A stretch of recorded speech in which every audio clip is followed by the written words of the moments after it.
Hi friends, నేను movie రాజా. Punjabi beauty Kajal Agarwal పై ఇండస్ట్రీలో ఓ వార్త చక్కర్లు కొడుతోంది.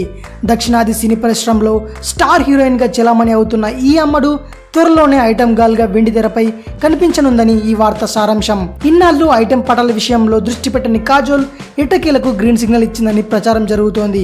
ఇంతకీ ఈమె ఐటమ్ గర్ల్ గా మారుతోంది ఎవరి కోసమో తెలుసా? Mega power star Ram Charan కోసం. సురేందర్ రెడ్డి దర్శకత్వంలో రామ్ చరణ్ కథానాయకుడిగా ధృవ సినిమా తెరకెక్కుతున్న విషయం తెలిసిందే.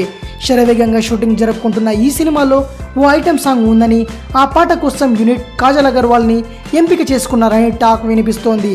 కాజల్కి వరుసగా పరాజయాలు ఎదురవుతున్నాయి కాబట్టి గ్లామర్తో తన స్టామినా నిరూపించుకోవడం కోసం ఈ ఐటమ్ సాంగ్కి పచ్చజెండా ఊపేసిందని అంటున్నారు. పైగా తన తోటి కథానాయికలైన శృతి హాసన్, తమన్నా లాంటి వాళ్ళు ఐటమ్ గర్ల్స్గా బాగానే రాణిస్తుండడంతో తాను ఓసారి ప్రయత్నిద్దామని ఉద్దేశంతో ఓకే చెప్పి ఉంటుందని టాక్ వినిపిస్తోంది. మరి ఇందులో ఎంత మాత్రం వాస్తవం ఉందో తెలియాలంటే కాజల్ అగర్వాల్ దీనిపై క్లారిటీ ఇవ్వాల్సి ఉంది.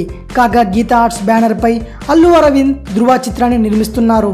ఇందులో చెర్రీ సరసన రకుల్ ప్రీత్ సింగ్ హీరోయిన్ గా నటిస్తుండగా ఒరిజినల్ వెర్షన్ లో నటించిన అరవింద్ స్వామినే విలన్ గా నటిస్తున్నాడు. ఈ సినిమా షూటింగ్ ని వీలైనంత త్వరగా ముగించి దసరాకి రిలీజ్ చేయాలని ప్లాన్ చేస్తున్నారు. ఇదండి సంగతి.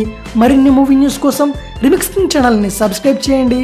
Thanks for watching. బాయ్.